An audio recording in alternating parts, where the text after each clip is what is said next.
everybody, and welcome to Post Raw number 121, right?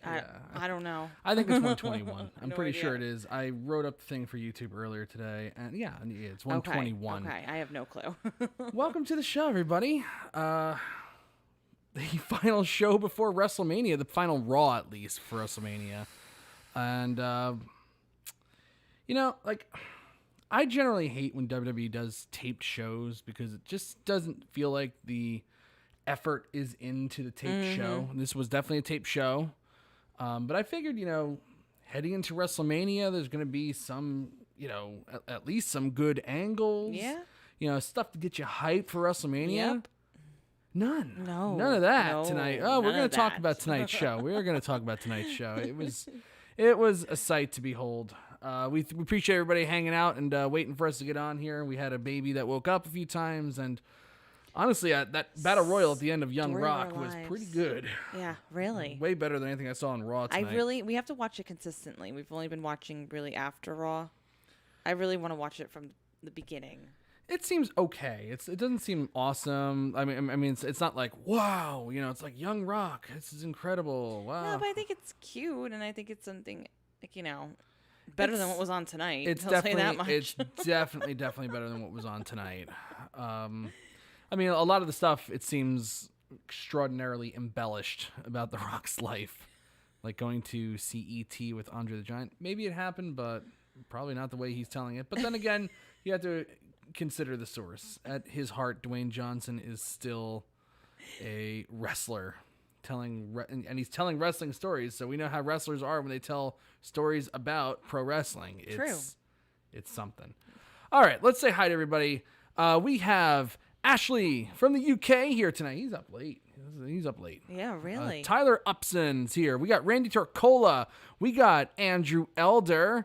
We have Nafis Sadat. Our buddy Nafis Sadat is with us tonight. Hey, We've missed everyone. Nafis these last couple weeks here. Quentin Walters. Hello, my favorite power couple, the Tedescos. Hello, Quentin. Daniel Scheel is here. Enjoyed a beatdown in a title game. Other than Raw tonight shows you the piss poor effort Raw put in tonight. Yes, indeed. And Baylor over Gonzaga, ending Baylor's undefeated hopes. Would have been the first undefeated team since 1976. Wow. So, it's not happening. What did I say? Baylor over Gonzaga, right? I think so. Did I say that? Yes, yes. My mind is like, I'm so fried from Easter. And by the way, happy Easter, everybody. Yeah, and also, if you too, celebrate Easter, happy Easter. We weren't here last week. Mike got his second dose on Monday. I got my second dose on Monday, and I was like mid-Raw, he was like, I don't feel good. Well, I felt pretty good today. I'm sorry, I felt pretty good like after the shot last Monday. And I was like, maybe I'll get lucky. I'm not going to get any side effects. And I was fine. I cooked on the grill. It was the first time cooking on the grill. We got a brand new grill. Weber grill. And I was like, I'll cook up some burgers. It's going to be fine. Delicious. It's going to be a good night.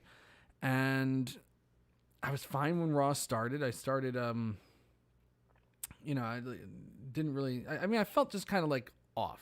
Yeah. But nothing crazy. Yeah, nothing like crazy. All of a sudden I started really feeling, a little just sick halfway through Raw, and I started feeling warm.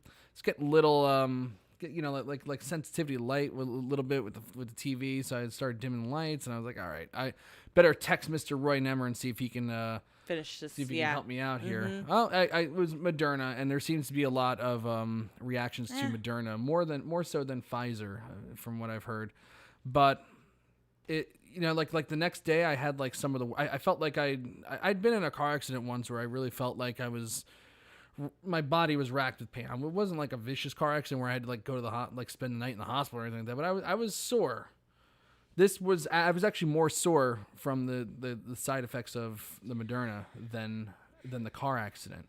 But honestly, it was like almost 24 hours to the minute from when I got the shot. It all just kind of disappeared.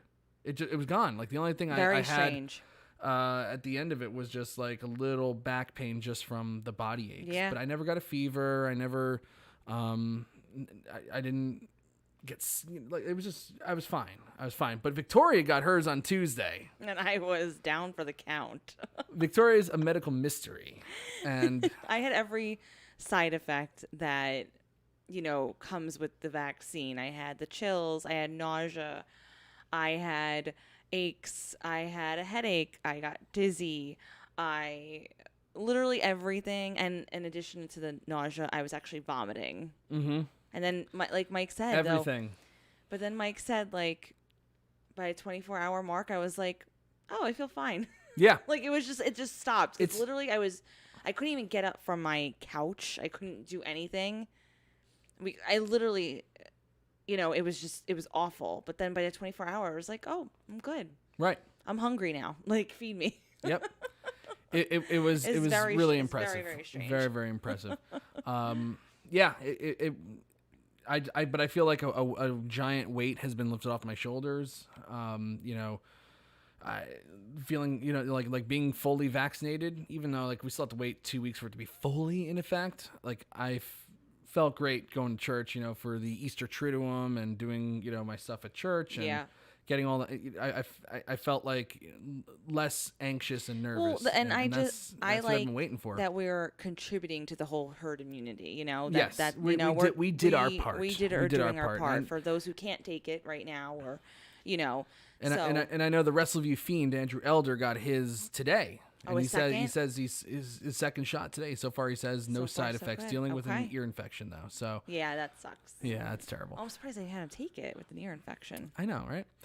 Daniel Schell is here. Like I think I already mentioned him. We have Andrew Elder. We have Lamar Lott here. Hello. We had Clinton Bowman here, and of course. The birthday boy, Uncle Billy Hefner. Happy birthday! I wasn't sure if he was our in dear the friend. chat. He's I was here. like, oh my gosh. Billy's here. No, I don't. It's his birthday. Billy's here. Blame him. I know. Who wants to spend their I birthday have to be watching honest with you. professional wrestling? I wouldn't blame him if he was like, oh, I'm gonna skip this one out. But happy birthday, Uncle Billy. Happy we love birthday, you. Billy. We love you, man. All right. So it's WrestleMania week. It's a busy week. I'm going to be doing a lot of recaps. The only day I'm not recapping is Friday. What are you doing on Thursday? Well, stand and deliver. But Thursday is Victoria's birthday, everybody. So I was going to say, what are you doing on Thursday? I'm not recapping, I think. You said I could recap. Now we're going back on that. But wait a minute. I thought you're supposed to I was supposed to have dinner with you. I thought we were doing it on Friday. Oh, then I'll do it on Thursday. Then I'll have to find somebody else to recap, stand and deliver. I don't really care about the NXT product anyway, so relax, for Christ's sake. Anyway, lots of recaps this week.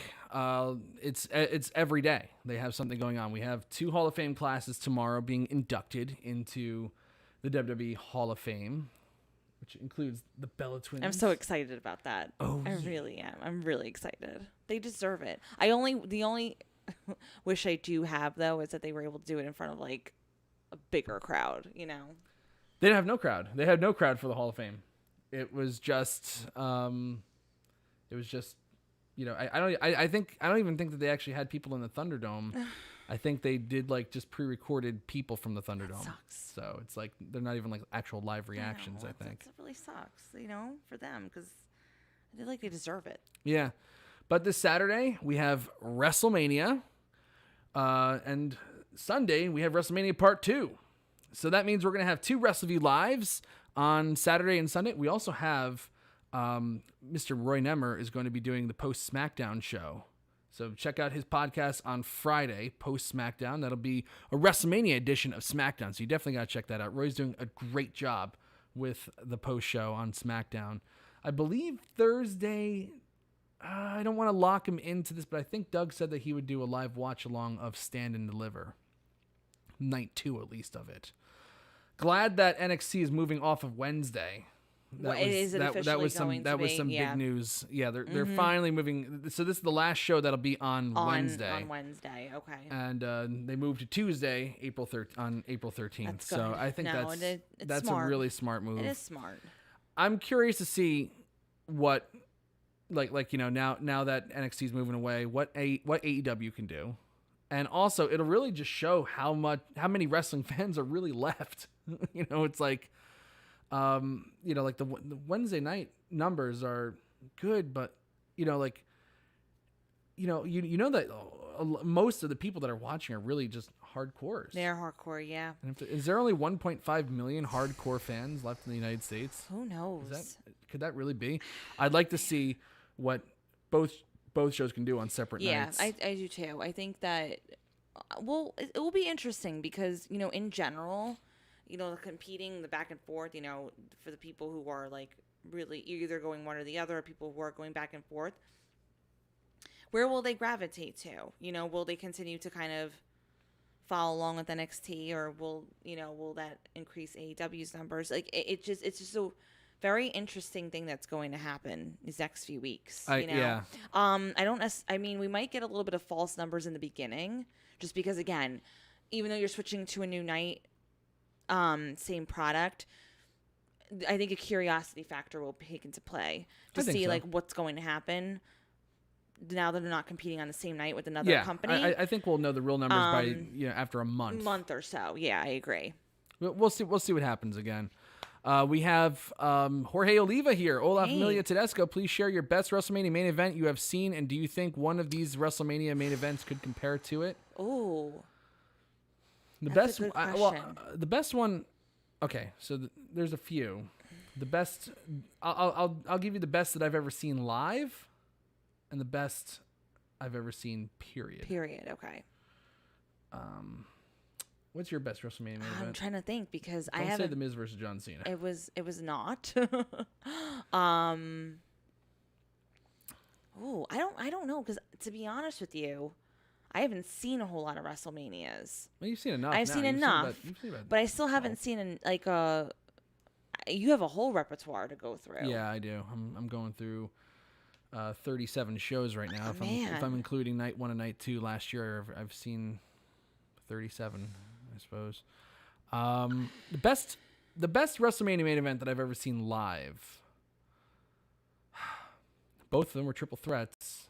I'm kind of stuck between Daniel Bryan versus Batista versus Randy Orton, and Benoit versus Triple H versus Shawn Michaels. Okay, so I actually, you know what, you just kind of reminded me. And I think Daniel Bryan gets the edge because of Benoit. But I actually think the Benoit match was technically better. So you just reminded me.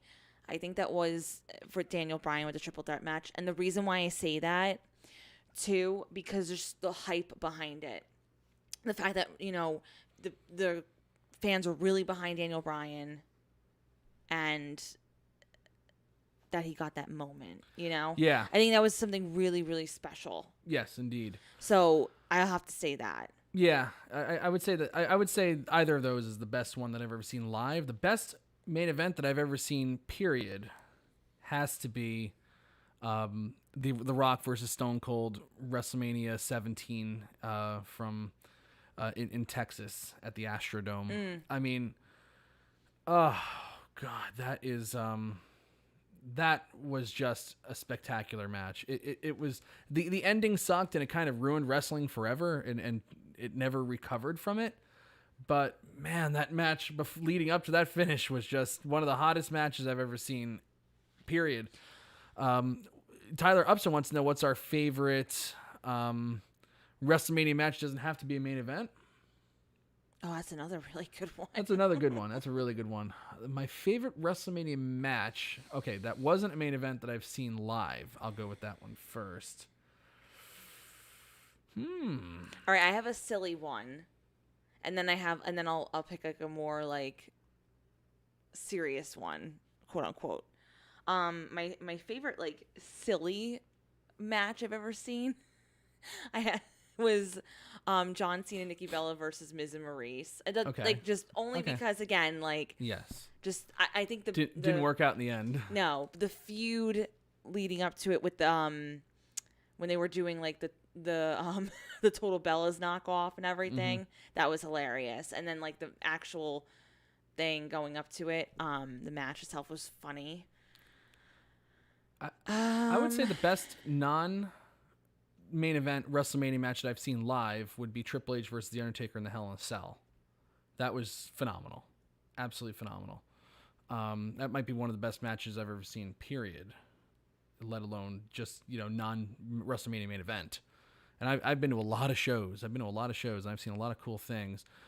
Triple H, Undertaker definitely would take that mantle. And honestly, like the best one I've ever seen live, I mean not live, but just like on TV. Either TLC 2, from WrestleMania 17, or you got to think about the classics too. Macho Man Randy Savage versus Ricky Steamboat. That was a great one. But compared to today's standard, I mean it would stand up for today's standards. But Shawn Michaels' Razor is phenomenal. I mean that really holds the test of time. And it was just great. Shawn Michaels versus The Undertaker at WrestleMania 25.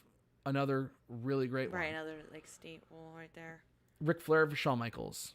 Ric Flair, Shawn Michaels was just emotional. It was beautiful, beautifully done. They really did a nice job. I really liked Eddie Guerrero versus Kurt Angle. This is gonna be a Shawn Michaels strange versus one. Chris Jericho was a good one. There's a lot. Rock Hogan. Just for the atmosphere. This is a strange one, and you might think I'm crazy. Okay. The Undertaker and CM Punk. I thought that was. Undertaker and CM Punk was actually a really good one. That was a good. That was one of the better of the recent years of the Undertaker matches. Yeah, in my opinion, that was his last great match. Honestly, I have to say, I think that there was something just unique about it, and I'm not necessarily even a huge CM Punk fan, but it was a good match. It was. Yeah, it was. Hey, I loved Edge versus Mick Foley. It's like there's too many WrestleMania matches to pick from. Yeah. For that, but if we can narrow it down to main events, Rock versus Austin. Yeah. And Bryan versus Batista and Orton, for live. Yeah. But Rock Cena wasn't bad either. No, Rock Cena wasn't necessarily. No, it wasn't bad either. Well, the second one wasn't as good as the first, I thought. No. But still, really good stuff. And it was, and the Punk Taker thing had the in the background Paul Bearer just passing away like a month before it happened. Yeah. And they did a they worked him into the storyline. Yeah. I thought that was it was all well done. It was a good one. Yeah. It was all really well done. And Daniel Shelley even saying like the Boneyard match from last year. I mean, hell, that is a great WrestleMania match. Listen, I gotta really say is. there a lot of things that happened obviously last year that were unexpected and not what anybody had intended by any means. But yeah, it was that was a good match. Mm-hmm. It was indeed unique. Cinematic. Yeah, that was the best cinematic match that's ever been done. Yeah. Period, by far. Although I gotta say, AEW did a hell of a job with Sting and Darby Allin versus Brian Cage and Ricky Starks. I thought that was a really, really great cinematic match. And Andrew was right. Taker's streak. In later years when they started really building it up, it got good, but. It happened. Number one, the streak happened by accident. Yeah, it was never really meant to be intended, a streak. Right, exactly. Who could know that it's got to be around for all those years? Right, exactly. But his early opponents were horrible, like really bad, and even like a match that had a potential, and probably Jake Roberts would have gone over Undertaker if he wasn't leaving. That was his last show, but Jake was totally phoning it in. Like that could have been a good match, and it wasn't. So he didn't have a good match really until Kane at WrestleMania 14, and even that wasn't a good match. It wasn't a good match. Was it more story? The story was good, which made the match good. But before that, Sid sucked, Diesel sucked, King Kong Bundy was atrocious. So when did they realize he missed WrestleMania 10? Giant Gonzalez was just a catastrophe. Jake Roberts was a sad. Comatose Roberts, having his final WWF match, and Jimmy Snuka. It was just a match. It was just a squash. When did they realize this was a streak? The first time I remember them mentioning it in the Big Boss Man. Oh God, that was one of the worst WrestleMania matches of all time. They really started kind of mentioning it. Jim Ross started mentioning it at WrestleMania 17 against Triple H, and then. The Ric Flair match at WrestleMania 18, he stood on the apron and went like that for his 10th win in a row. Okay. And then all of a sudden it's like, okay, then they gave him a handicap match against Big Show and A-Train at WrestleMania 19, which was a total nothing match. And then, WrestleMania 20 was more about his return to the Dead Man character. So that was his 12th win against Kane. Randy Orton was the first one that was like, wow. Like the streak could come to an end right now. I remember when he hit the RKO out of the chokeslam, I was like, wow, that's the end of Undertaker's streak. And I remember being at John Serpico's house and getting on the couch. And I was like, oh my God, you're like, here we go, John. Yeah, this is where and he kicks out. It was great. And then it kind of kept rolling from there. Anyway, good question. Really good stuff. So anyway, let me tell you what the lineup is for Wrestleview Live Night 1 and Night 2. Wrestleview Live Night 1 which will feature Bianca Belair and Sasha Banks, as well as Drew McIntyre and Bobby Lashley. And I forget what else is on the Night 1 card. Isn't it Miz and Bad Bunny? Miz and Morrison versus Bad Bunny and Damian Priest is on that one. Let's see. Oh yeah, we have the tag team turmoil match, Braun versus Shane in the steel cage match. So basically, it's a pretty Raw heavy card. We also have New Day versus AJ Styles and Omos, and Cesaro versus Seth Rollins. It's very heavy on the Raw side, and everybody's trying to will Sasha Banks versus Bianca Belair into existence as the WrestleMania main event. I don't know if it has the legs, but we'll see. If Bobby Lashley is retaining over Drew McIntyre, that's the only way that I could see Sasha Banks and Bianca going on last. That's the only way I could see it. I'm twitching at that thought, by the way. But Wrestlemania Live Night 1 covering WrestleMania will be myself and Victoria. Yours truly. We'll be covering Night 1 of WrestleMania because she has to cover the Miz and Bad Bunny. Oh, come on. It's got to happen. If I didn't do it, then all wouldn't be right with the world here. Night 2 featuring Roman Reigns, Edge, and Daniel Bryan, Asuka, Rhea Ripley, The Fiend versus Randy Orton, Big E versus Apollo Crews in a Nigerian drum fight, whatever the fuck that means. What the hell is that? Kevin Owens versus Sami Zayn, Riddle versus Sheamus, Nia Jax and Shayna Baszler versus the Tag Team Turmoil winners. That will be me and Mr. Douglas Lackey. So it's gonna be a good lineup. We're gonna have and then of course post Raw after WrestleMania back in the Thunderdome at the oh my god, I forgot the name of the place that they're going to now. It's named after some beer. Oh, is it? It's not Corona, is it? No, it's not. No, it's not. Oh no. I forget what the heck where they're moving to now. I have no idea. Hold on, I'll look it up. Oh yeah, the Yingling Center. Oh, I never even. Yeah. So the first Raw at the Yingling Center will take place on April 12th. The Raw after WrestleMania, no fans again. So, yeah. So anyway, it's gonna be good. It's gonna be a good weekend. We're gonna have some fun. I'm looking forward to it. Okay. I'm not looking forward to talking about this Raw. That's why we spent so much time talking about other things. And now we have to talk about this Raw. Do we have to? It's not going to take that long. Honestly, this is the final Raw from the Tropicana Field. It's not what a great send off for the Yinglings. I mean, for the Tropicana Field here. It's like they got booted out last Friday, so they had to tape Raw and 2 episodes of SmackDown last week, as well as the Hall of Fame. So that had to be a hellacious week. But at least this week they all got to kind of rest heading into WrestleMania. And from what I understand, a lot of them are quarantining themselves just so they don't get sick. Yeah, well, smart. Interesting that Samoa Joe was back tonight. He wasn't on last week's Raw, which is, he was conspicuous by his absence. Mm-hmm. Very conspicuous. They had MVP covering for him on commentary. But he was back tonight. And this show was taped the day after last week's Raw, which was live, the last live show from the Thunderdome. I'm very surprised. I wonder what the deal was with Samoa Joe. He's back, and no explanation given. I'm happy. I'm happy he's back. I'm glad it's not the dreaded COVID. I gotta say, there's a few things that really surprised me about tonight's show, and it kind of surprised me in the stuff that didn't happen. I really fully expected to see Charlotte Flair come back tonight. She's been backstage.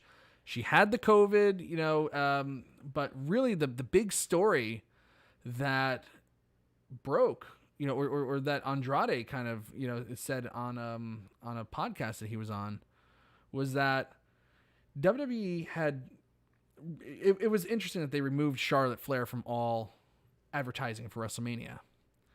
and obviously it was going to be Charlotte Flair versus Asuka, and probably working Rhea Ripley in there somehow. Like so it's probably going to be a triple threat. Yeah, right. Hopefully, and you were saying like, oh well, hopefully Rhea Ripley gets her win back from Charlotte Flair because Charlotte, screwed her a couple times. Right. And didn't give her the win back. So I was thinking, it'd be good to have Rhea in that match, have Charlotte be the heel, and Rhea gets the win. Well, no. Instead, now Rhea Ripley's this heel that is completely and totally unlikable, which is I guess how a heel should be, but they're booking it like Rhea's gonna definitely lose this match. But there's unlikable, and then there's like heel unlikable, and then it's just like unlikable.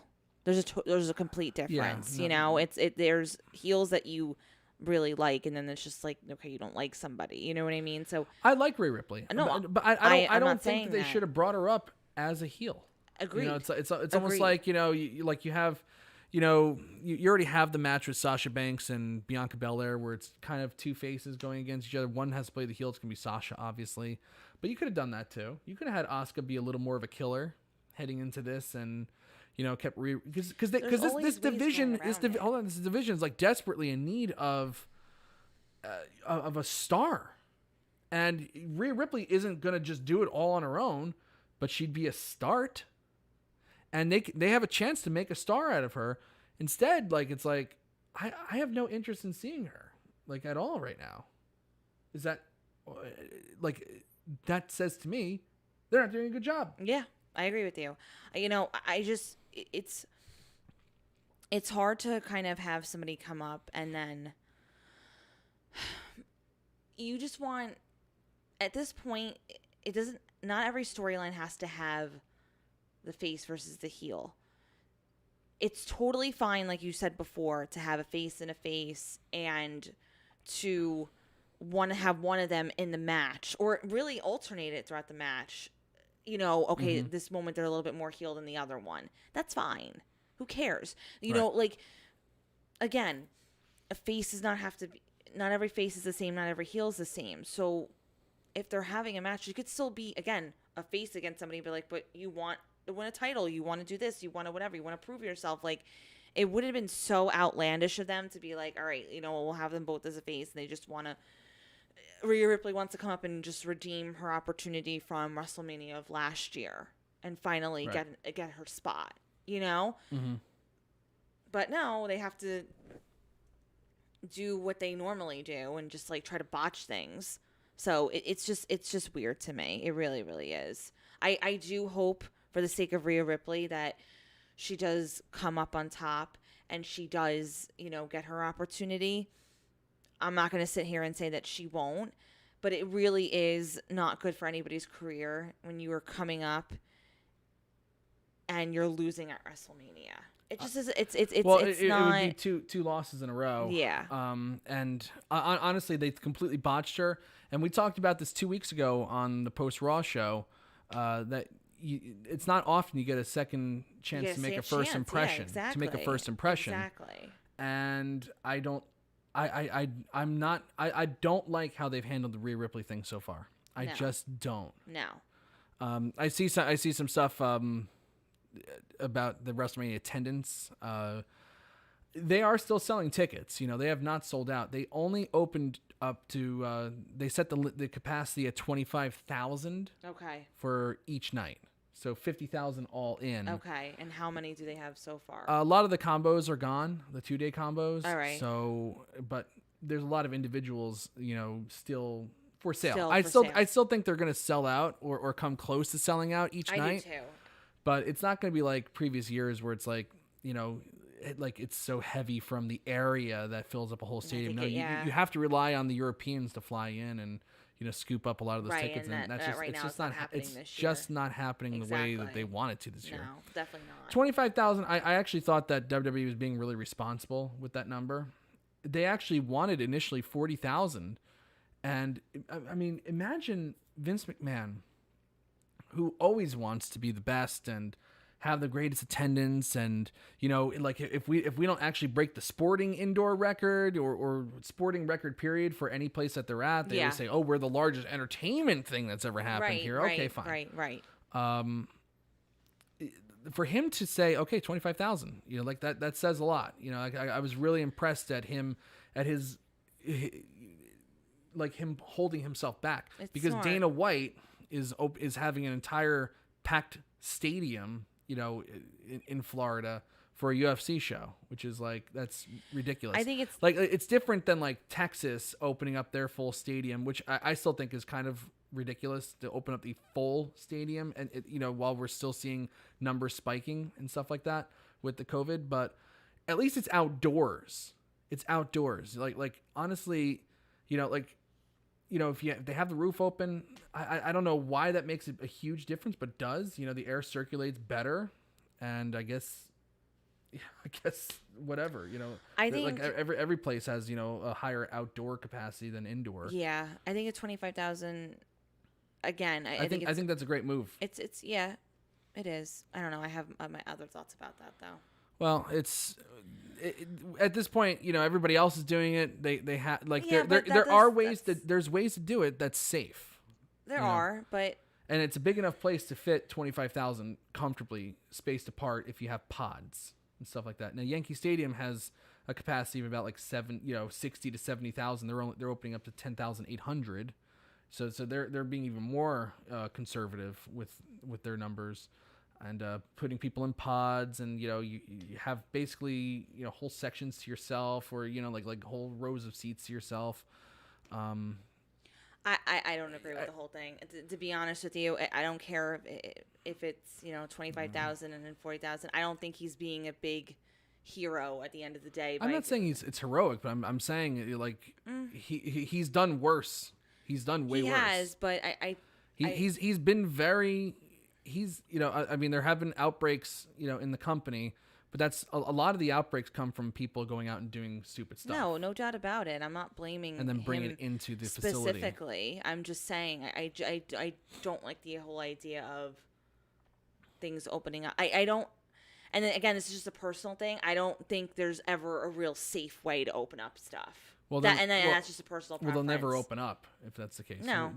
Will it ever be safe again? It's like I just don't think you have to move forward at some point. You do, but again, like look, you have to move forward, and this is the perfect opportunity. A giant stadium, because you don't do giant stadiums for SummerSlam. They would never sell out a giant stadium for SummerSlam, and even if it was their comeback show, I don't think they would be able to sell out for SummerSlam.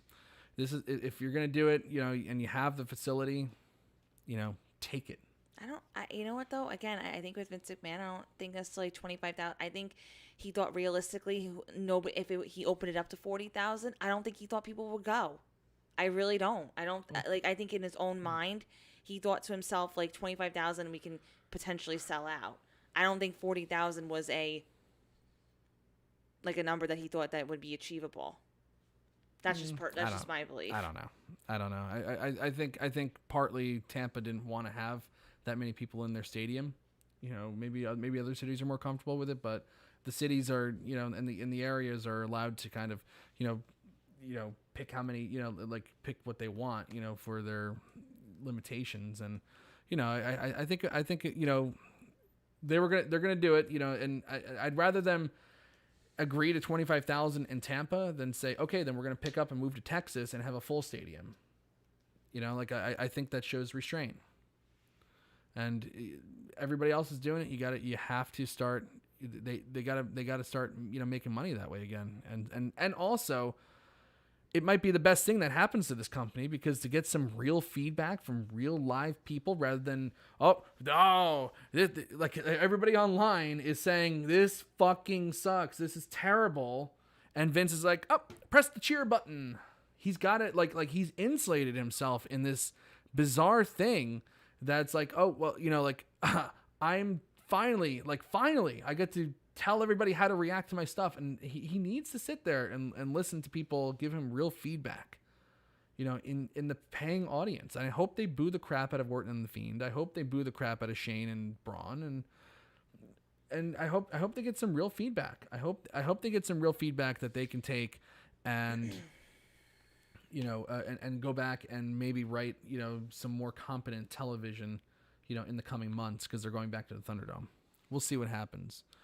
But anyway, we're talking about Rhea Ripley, and I'm not a big fan of how they've handled that. No, me neither. So, and this whole show, like really, like there's really no point to even go through it because nothing happened. It's like nothing worth mentioning. Well, no, it's like, okay, we finished building WrestleMania last week, and now this is just going to be a highlight reel show. It like, honestly, they could have done something. You know, they how about like have the women's battle royal that they usually have, like that was at WrestleMania 2 years ago.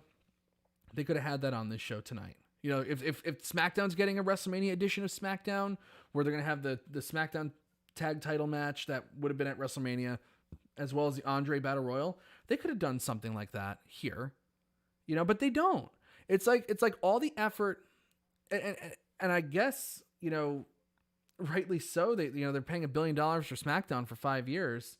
Fox is paying $1 billion, so it's like, oh, we're gonna put all of our effort into SmackDown. But how can the USA Network like this deal? I mean, it's been long enough, you know, a year and a half into this whole entire thing. It's like, this is why you need separate creative teams. They don't have separate creative teams. They have 2 teams running simultaneously. You know, I'm sorry, 1 team doing 2 shows simultaneously. And you can tell there are pieces of SmackDown that are not good. That comes from the Bruce Pritchard writing team. You know, because it's almost a carbon copy of what's going on Raw. The only stuff that's good is the Roman Reigns stuff, because Paul Heyman has a heavy involvement in that. And Daniel Bryan, you know, obviously being added into that, and Edge, because they're both on the creative team. But other than that, like, you know, like those shows are pretty identical. Yeah. But it really feels like all of the effort goes into SmackDown, and almost no effort goes into Raw. Like there was no effort put in tonight's show. Which I really can truly say that. But USA Network is paying what, like what was the number, like $750 million which for really sucks for them, because to be honest with you, they've devoted their time to them. Well, and they've been on the network for 20 years, and WWE holds the cards in this deal. Let's not get it wrong here. Right. You know, USA, like WWE knows that USA can't live without them. USA has no shows at all. Not as of recent, no. That could carry them. They don't have Monk, they don't have Psych anymore. They don't have any shows that could carry them as a standalone network. So WWE really does, you know, like that's the one night of the week that they can be on top of the ratings. Other than that, their shows don't really make, I don't think they make the top 25 sometimes of, you know, cable shows. I like their channel stinks. So NBC paid a lot of money to keep Raw on USA. So WWE holds the cards there, but there's no way that the USA Network can be happy with the effort that WWE has put into Monday Night Raw in the past year and a half, let alone, you know, since 2012 when it moved to 3 hours. The show has been just tanking, like losing, hemorrhaging fans watching every year. It's not that long ago that Raw averaged 3 million viewers a week. 3 million. Now they're trying just to stay at 1.7. There's no way that they can be happy with this, and they're paying a lot of money for that. And Fox, like WWE, putting so much, you know, effort into SmackDown. It's not like they're blowing them away on like ratings either. 2 million people watch a week, you know, and Fox is in a lot more homes. So if you really look at the numbers, Raw actually does better than SmackDown, because Raw is in fewer homes and gets a very good share of that cable, whereas SmackDown's, you know, on Fox is in it's more hundreds accessible, of millions of homes, and they just do 300,000 better. It says a lot about wrestling's popularity right now. But are you okay? Yeah, I'm fine. Yeah.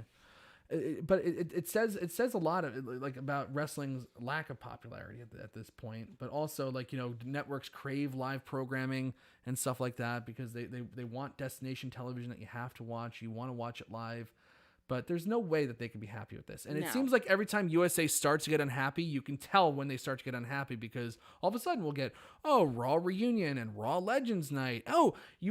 Okay. USA Network isn't happy with how our storylines are going. They made a suggestion for the 24/7 title. Okay, now we have the 24/7 title.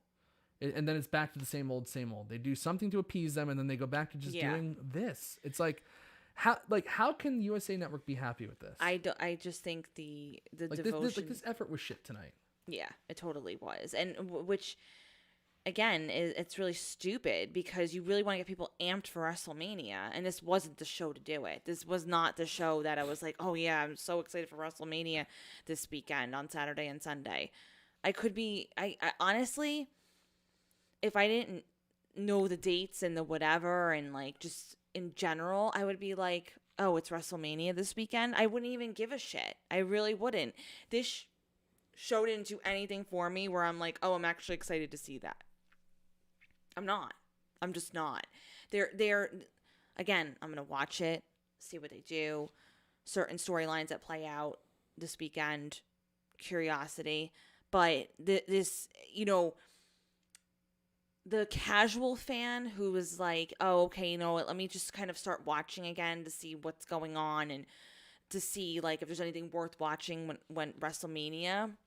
Those who are really watching only pay-per-views and actual WrestleMania, they would be like, what the fuck is this shit? What the fuck is this shit? They would be like, oh, I'm not, you know what? Maybe I won't even bother watching this year. And again, there's a protection piece to it that you want to look out for as well. You do want to make sure that people are not getting injured, they're not getting sick, especially this year.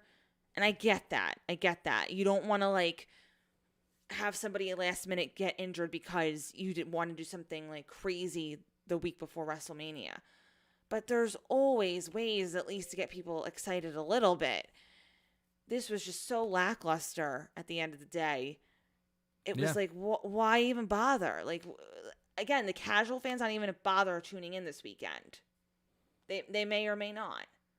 Because they feel like, well, they didn't give a shit tonight, clearly, to get my attention. So why the hell am I going to even bother this weekend? Right. That's just my opinion. Yeah. But. It's just, like, the effort it just doesn't feel like they care. But, like,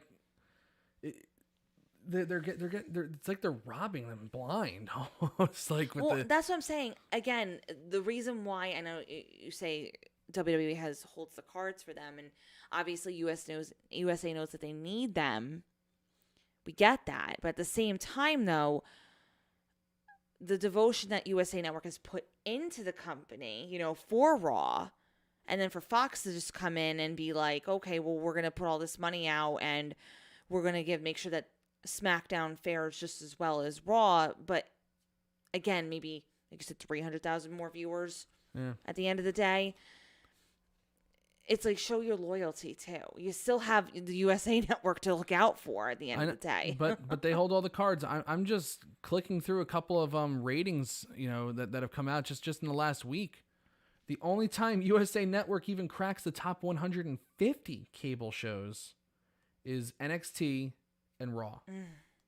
That's pretty startling. Yeah. That's pretty startling for USA Network.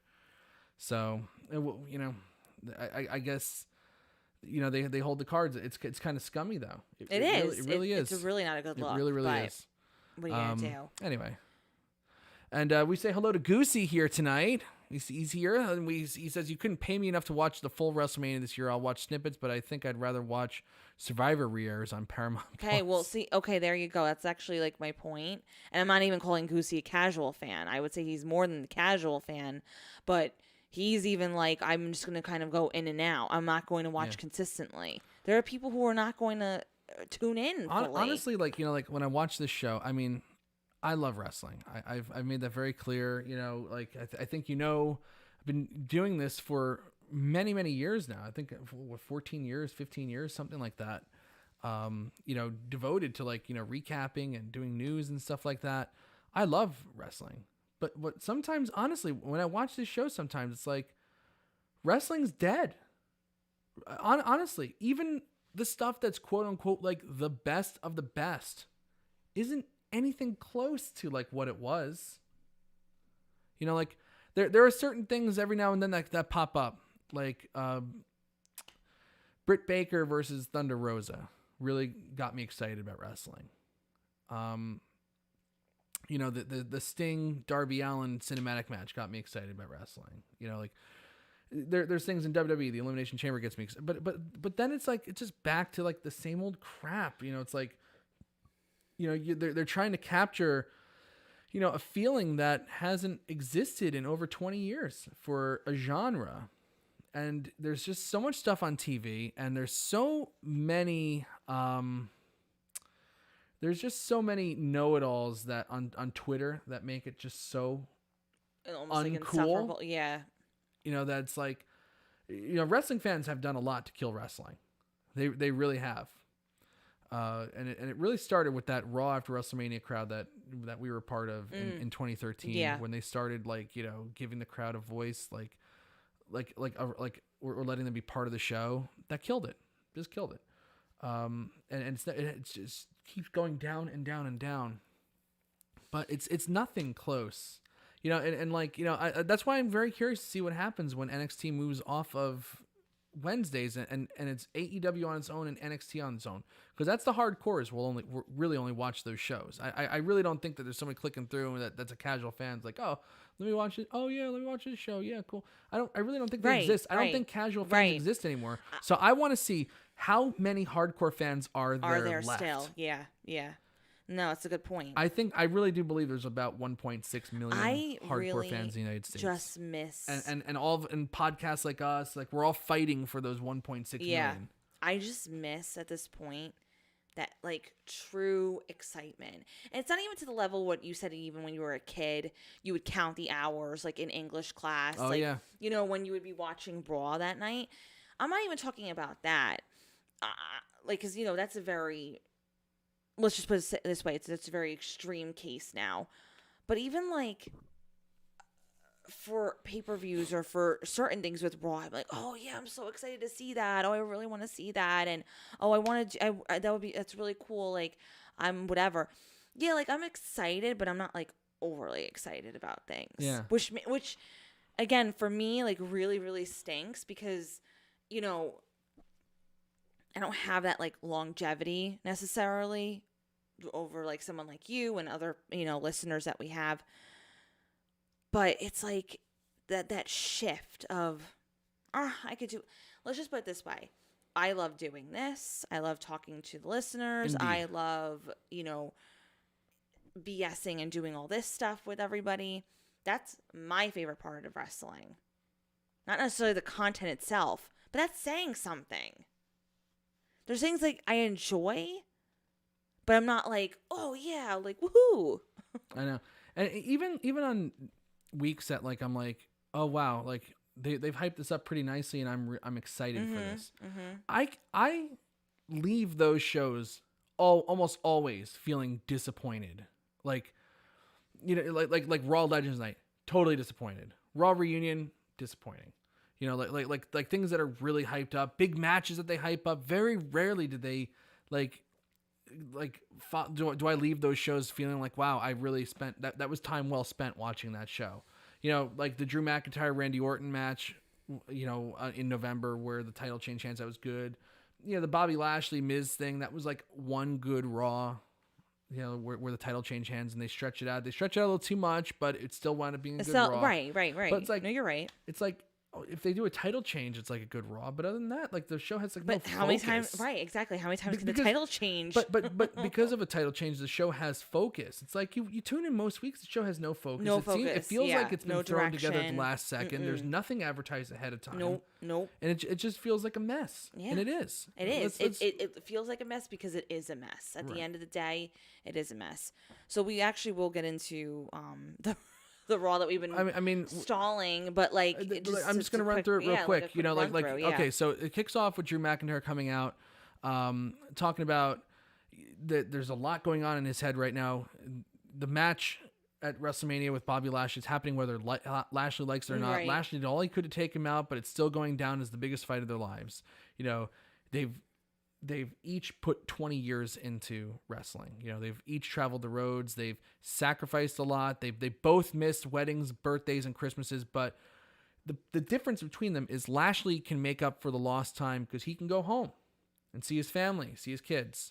McIntyre doesn't have that luxury. He left his home He's from Scotland. He left his home. His mother went through chemotherapy. He had to see her on Skype, and she told him, I'll kick your ass if you give up your dream and come home to take care of me. He keeps pushing forward. He's falling for Hell in a Cell. He's falling for ladders. How can you beat a man that will sacrifice everything? You can't. Lashley can't beat him tonight. He'll run through Corbin, and then on Saturday he'll put his foot through Lashley's face to end the Almighty Era. This was a great promo to kick off the show. Yes. Really, really good. This is probably the best thing on the show tonight. What by a shame far. too, because right in the beginning, and then it just dies after. Oh. No, I liked, just real quick. I know you're doing a quick run through, but the reason why I did like this, coming from McIntyre, he had passion, but he also brought like it was personal, to him, talking about his mom. It was emotional. Yeah, it really made you feel something. So that's why I liked it from him. And Drew McIntyre has been consistently really just doing well with promos. So this is a guy that you want to be behind him. Yeah. You do. You really, really do. Yeah. And it feels like everything's like falling apart around Lashley right now. The promos haven't been good. They broke up the Hurt Business for absolutely no reason. I cannot understand why they did that. I don't know why then that. There's no logical reason to break up the Hurt Business at all. Again, and it just happened. This is where I get annoyed as anything, because again, that was something that was just really, really good. It was building up to something really nice. They didn't have a shelf life even long enough to even be like, oh, let's break this up. It's losing its appeal. Right? It wasn't like they were together. It wasn't like the Hurt Business was together for like, it's 2 years in. It's like, okay, well, what are we doing with the Hurt Business still? Like, not that I want this to happen, but if they broke up the New Day, it would be like, okay. I mean, how many years have the New Day been together? They haven't been together even a friggin' year, right? It hasn't even been a year. New Day's been together for 7 years or so, 7, 8 years. Yeah, that's a long time. As long as we've almost been married, yeah, like right. Before, I think they formed in 2014. Yeah, wow. Yeah, but again, if they broke up, it'd be like, no, not that I want them to. Well, they kind of broke them up, but with Big E on SmackDown, Woods and Kingston, but they still, they're still a team. They're still a team, and they still reunite at pay-per-views and stuff like that. But like this didn't have a shelf life long enough. But they kept Retribution for as long as they did. But even that, like talk about like the WWE creative machine that's supposed to build stars. There's 5 people in that stable that no longer that if they even have careers beyond what happened in Retribution, the stink of Retribution will always follow them around. The only thing they have going for them is that they didn't use their real names. Always. Like Dijakovic could really be something. He's a big man that can move. He's athletic as hell. Dio Madden, I didn't see anything. I saw almost nothing in him. I have no idea. In what from the little stuff that he did in Retribution. Shane Thorne, generic, nothing going on there. Mia Yim could have been something. Instead, the stink of the Reckoning will follow her around. Look at the comparison. Look at Mustafa Ali. No follow-up. They broke up on a pre-show. There's no follow-up to it whatsoever. He's already back to wearing his jobber tights. Yep. It's like, what the hell? They really did a great job creating stars there. Look at that comparison here. And think about that, too. Just real quick for you to do your comparison, is that they press the buttons. They can press cheer. Yes. They can press boo. How do you screw something up and make them not over when you have no fans to even have to push over? How? I don't know. But just look at the comparison real quick of those two.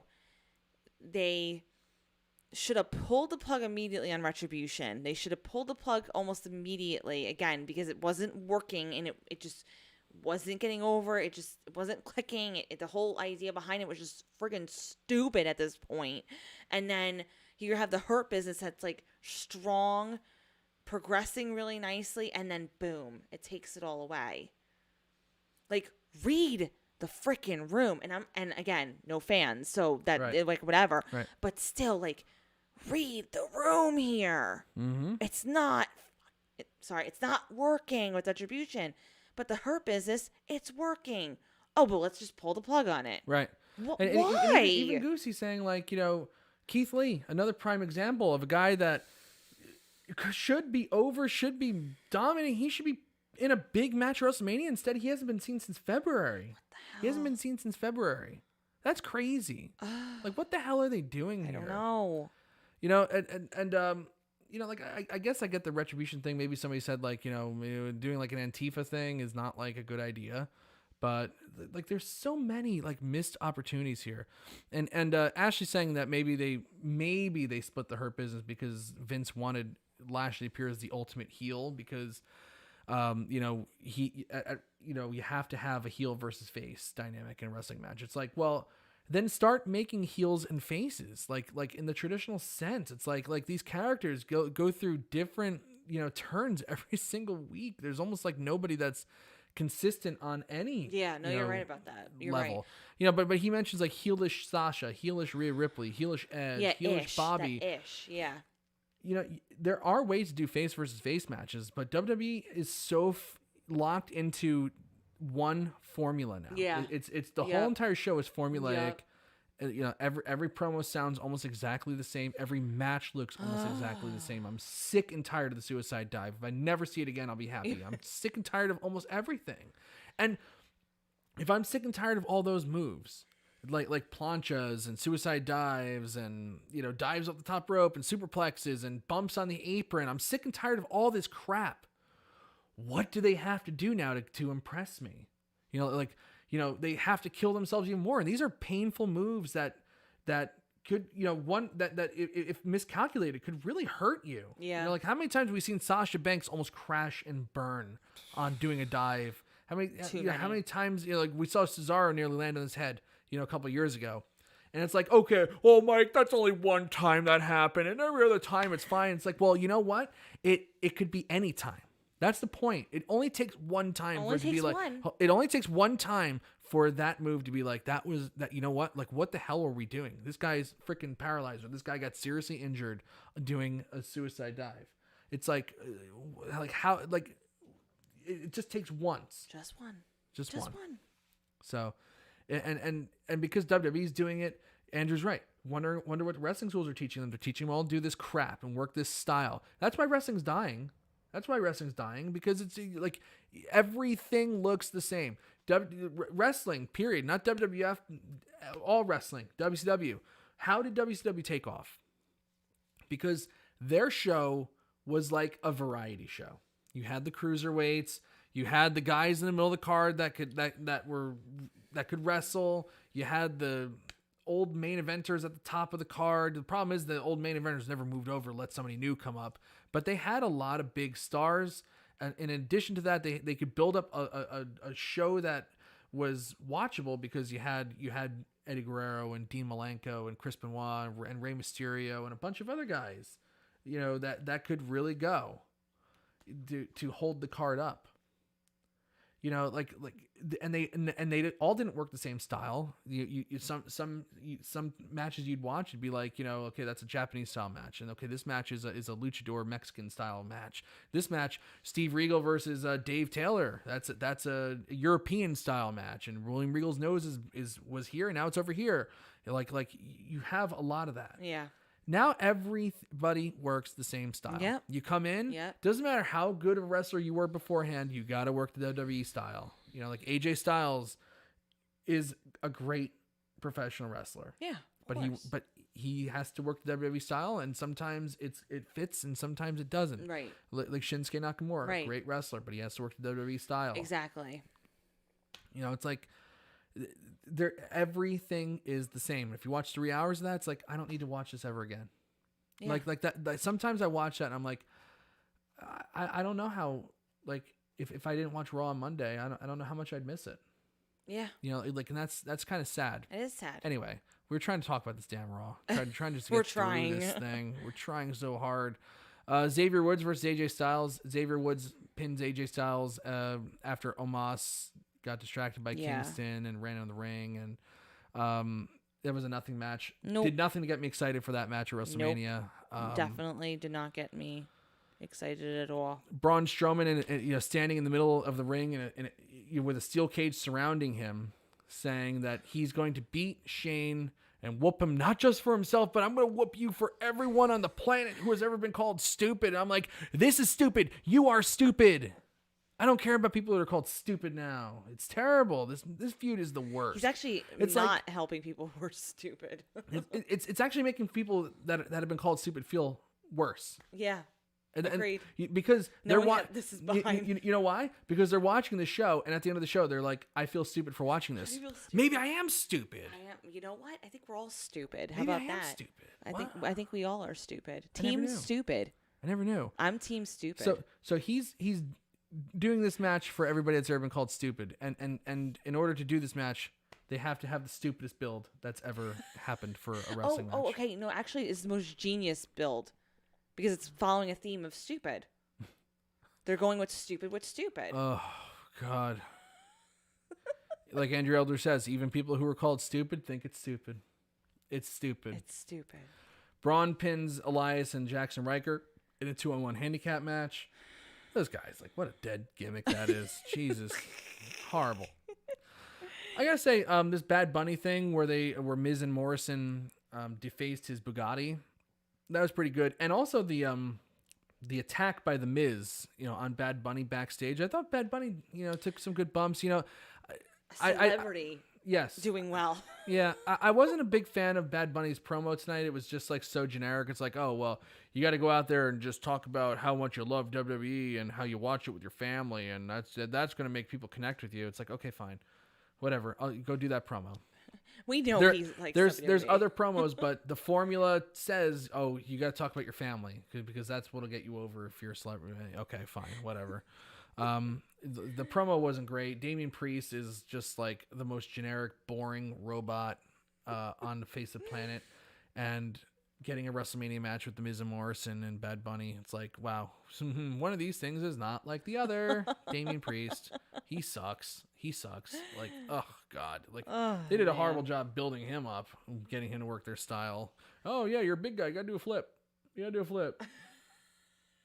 He can't do flips. The guy can't do flips. He tried to do flips even in the independent scene. He can't do flips. Stop flipping. Anyway. Stop flipping, man. But the one thing I want to say about Bad Bunny is, yes, of all the celebrities that they brought in the last decade, let's say, he's probably the best one. Other than Pat McAfee. Because you can tell he really does love the business. Yeah. I've been saying that for a while. This guy is. I feel sorry for him. This guy's. Yeah, I know. Maybe he's stupid. This guy's in the middle of one of the biggest runs of his career. He's performed at the Grammys, performed on SNL, won a Grammy. He's doing a lot of work. Yes. Promoting his album, and he's spending every Monday like an idiot with WWE. That's commitment right there. Because he really likes wrestling. That's pretty cool. I have to say that's pretty cool. Well, it is commitment too, because like you said, him coming every week to Raw. Like some celebrities in the past, they just like they would kind of do like an appearance here and there, and then like their match or whatever, or their interference or whatever they do at WrestleMania. The fact that he's actually committing to coming every week, man, Bad Bunny, you got a fan over here just for doing that. Yeah, 100%. Asuka and Rhea Ripley versus Nia Jax and Shayna Baszler. Rhea Ripley attacks Asuka. Oh, she's not attacking Asuka. She's attacking, her partner. She's attacking her WrestleMania opponent. It's like, well, couldn't you do that after the match? It's like Rhea Ripley has to lose her first match here too. Come on now. Yep. Total nothingness. Just total nothingness. And we already exhausted our thoughts on Rhea Ripley. Oh, and then they had this like bizarre ass promo with like MVP backstage. Cedric Alexander comes up and grabs him. Shelton Benjamin, joins in, and they're like, I may not beat Bobby Lashley tonight, but I'll give him a scar to remember me by. And then they let him go and leave. And literally 1 second later, Sarah Schreiber's right there. How do you feel about what just happened? Like, I hate these backstage announcers. Like they're part of this formula that I just hope just goes. It's like so. They're all acting like Kim Jones. Yeah, it's like we got rid of Charlie Cruz, and now Sarah Schreiber's taking up the mantle of stupidity. God, it's like everything about this show sucks. Everything about this show sucks. It's terrible. Yeah. I know Kim Jones. Of course I remember Kim Jones. Nobody's going to know that outside the New York market, but it's like, God, like Derek, how do you feel about Derek Jeter? How do you feel about losing the game? Not good. Oh yeah. How do you feel about striking out 3 times? I'm not happy. I feel great. What do you think I'm gonna say, you friggin' idiot? Stupid. Stupid. Everything's stupid. Bobby Lashley versus Cedric Alexander. Not much of a match. I have no idea why they broke up the Hurt Business. You know, it's like, we're worried about Bobby Lashley getting cheered because the Hurt Business is so cool. It's like, if you're that worried about Bobby Lashley getting cheered, you're that bad at building up faces that you're afraid that just one stable is going to get a guy cheered over your top face that you've been pushing for a year. Come on now. Who cares if he gets cheered at the end of the day? Who cares? Not me. It's like crazy. The only good thing about this show I can really say tonight is that there was no Randy Orton and the Fiend. There's nothing. Even though Alexa Bliss said the one word on TV that that just is the death knell for this feud. You know, at WrestleMania, Randy Orton will die. She said that last week. It's like, you can't promote something that you can't follow through on, but I guess they can because there's no more rules for wrestling. It's not wrestling anymore. It's just we're making movies. People have died on the show. What are you talking about? It's been happening for a year, almost a year. Yeah, everybody's dying a death on this show. It's terrible. Damian Priest is like the worst friend on earth. He let Bad Bunny get friggin' attacked from behind, and then Bad Bunny, who has a singles match at WrestleMania, like the dream of any professional wrestler, he goes, "Oh, how about we up the ante and make it a tag match?" It's like, oh wow, gee, what a great friend you are. I wonder why you're friends with me. Oh, to get a WrestleMania match? You are the most transparent dick on the planet. Screw you, Damian Priest, you friggin' loser. Go scratch. You're stupid. I hate him. # stupid. Riddle versus Mustafa Ali. Total nothing match. They shoehorned a commercial break in here for absolutely no reason. Sheamus just stood there and was like, okay, cool. We'll see you at WrestleMania. It's like, what are we doing? And then finally we get Drew McIntyre versus King Corbin. And it's like, wow. After that match, I was like, wow, that really needed to happen. That got me really jazzed up about seeing Bobby Lashley versus Drew McIntyre. I cannot wait. The only thing that was good about this match, I mean, it was fine. It was fine. It would be a great intermission match at a house show. You know, it's like, this is the match, and then you go to the intermission and take a piss. It's like, yeah, and buy some merch. Like, that'd be a great, but like for the final match leading up to WrestleMania, go scratch. The only thing that was good about this match was MVP on commentary. This whole show sucked. I did not need to see Corbin this evening. Just wasn't necessary. Did not tickle my fancy. Oh. Neither did for me. I'll tell you that. Okay, so Mike, what did you think of the show tonight? Well, it wasn't a thumbs up. It's a thumbs down. Okay. Like down. Like if I could put it any lower, I'd shatter the bones of my thumb. This show sucked. And it's like, it did the exact opposite of what it's meant to do, which is get me excited for WrestleMania. You know what it did for me tonight? There's nothing. I mean, like, even, I thought the build up to WrestleMania 35 sucked. I really do. You know, the Charlotte Flair, Becky Lynch, Ronda Rousey match, you know, should have been a big deal. And it was built up like shit because they overbooked everything. But they had that one angle on the final Raw before that match that really kind of got you hyped up a little bit when they did the big thing. Ronda got arrested, and you know she gets, you know, they break the police car and they do all that stuff. Yes. There was nothing like that. Nothing even remotely exciting. Oh yeah, we took some clearly water-based finger paint to his $3.6 million Bugatti. Oh yeah, that looked so realistic. It's like you could tell they took a garden hose and washed it all off after, and there was no sign of that paint. Give me a friggin', this show sucked. Sucked. That was their big angle. We're gonna paint, you know, a bunny on Bad Bunny's Bugatti. Yeah, right. Like that was real paint. Give me a friggin' break. Sucked. You know what? The show did make me feel something. Sad. It made me feel sad. And put me in a bad friggin' mood. Oh, I'm not even joking. I have a headache right now. I mean, I've had a headache the whole night, but this really like drove it home. Yeah, this show was terrible. It just stunk. It really, really did. And Yeah, that's what I got. And I'm looking at the Twitter poll right now. 72% of the people give it a thumbs down. Oh, I was like, chat room, what do you say to I us? got really scared for a minute. What? That it was gonna be a thumbs up. Yeah, I was right. like, oh, No I was way. like, No way. I'm excited for Stand and Deliver. I'm not excited for like almost anything on WrestleMania. Maybe the triple threat match with Reigns and Edge and Daniel Bryan, but okay. Again, and excited is a very strong word at this point. I am curious to see certain things happen. Like, I'm looking forward to seeing Drew McIntyre and Lashley. I am. And obviously, I'm looking forward to see The Miz with Bad Bunny and Damian Priest. Well, not Damian Priest. You know what I mean? Just whatever. But, yeah,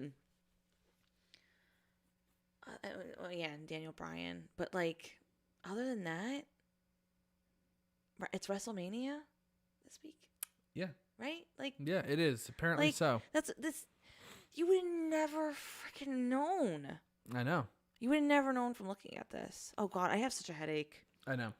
Sorry. So it looks like a lot of thumbs down here. We have Daniel Shell gave it a thumbs middle finger. Ooh, I like that, Daniel Shell.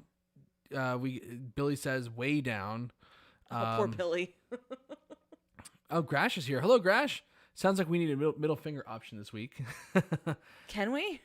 Jorge Oliva says Raw is thumbs in the middle. Now let's get the rules for the Mania pie bet. Oh yes. Oh, Okay, actually, we'll I was figure that actually out. going to say that. Machine Walls gives it a thumbs down. Andrew says, honestly, if we did murder and I was booking, I would get a Law and Order crossover. Oh, that's pretty good. Oh man. Thumbs down, drowning my toilet water from Quentin. And Daniel Shell says, can we get an Undertaker spot? I think they have to sync with their roster this year. No more legends. I don't think they're. More legends. I don't think that they're. I think they are sticking to what they have. No more legends. I'm tired of legends. They need a swift kick in the balls of reality. They really do. I'm so sick and tired of them doing a Raw Legends night and popping a rating and just to make everybody friggin' happy for one fucking night. I'm tired of it. I want them to just. I'm glad that people are going to be back. That's good. That's going to obviously help the show. But I want them to get a swift kick of reality right in the fucking teeth. This show is just miserable. It's miserable. Ugh. Oh my gosh. From what I've watched, I'd actually have to give it a fist down. Screw the thumbs from Goosey. Ashley says, oh, and thumbs down. I can't. Oh, God. Raw, it's miserable. But we do have WrestleMania this weekend. And we do have a pie. We'll probably come on Wrestleview Live, me and Victoria, on Saturday and be happy that we watch WrestleMania because they usually pull out all stops for WrestleMania. I'm sure it'll be a fine show, but part of me just really wants, like, especially night 2, because they have Fiend and Orton on there. I just want them just to really just get a swift kick in the ass. Get them moving. Really, like I would love for the board of directors to give Vince a vote of no confidence on creative and get him off of that and let Stephanie or somebody else take over. Oh God. Anyway, I give Vince a big thumbs down. I give Vince a thumbs down. I love Vince McMahon for all that he did for wrestling, but it's time to move on, buddy. It's enough of your crap. Don't be stupid, Vince. He is stupid. Anyway, so let's do it. What should we bet on for WrestleMania? Title matches? I guess. All right. I'm gonna put the bet on. Should we write this down? Jorge will write this. We'll write it down too. I'm Bobby Lashley versus Drew McIntyre. So we'll do the 2 title matches. Okay. So either way, you'll either get 2 pies or 1 pie. And I might get the other pie. So we'll have 2 pies on the line. 2 pie bets here. What do we do if we agree? We can't.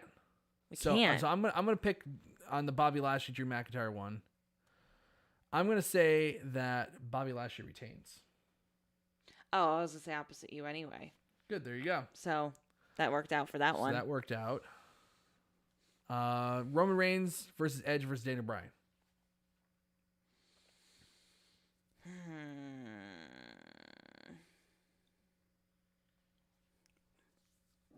Just say something, because you're Roman still on dead Reigns. air here. Roman Reigns. Okay. Roman Reigns is going to win. I'm going to say Daniel Bryan gets the dupe. Okay. So we'll see. So if Roman Reigns wins, So I what get a pie. happens if Daniel Bryan wins, you get a pie.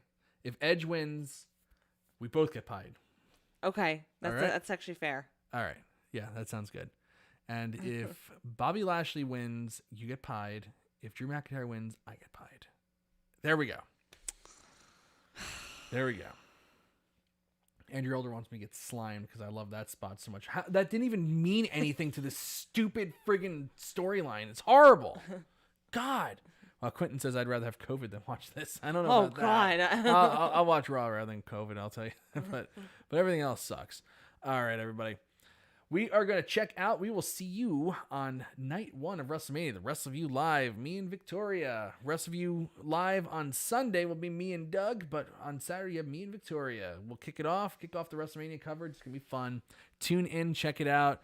We thank everybody for hanging out with us tonight, and we'll see you soon. Yeah. All right, everybody. I'm Mike Tedesco. I'm Victoria Tedesco. Ciao.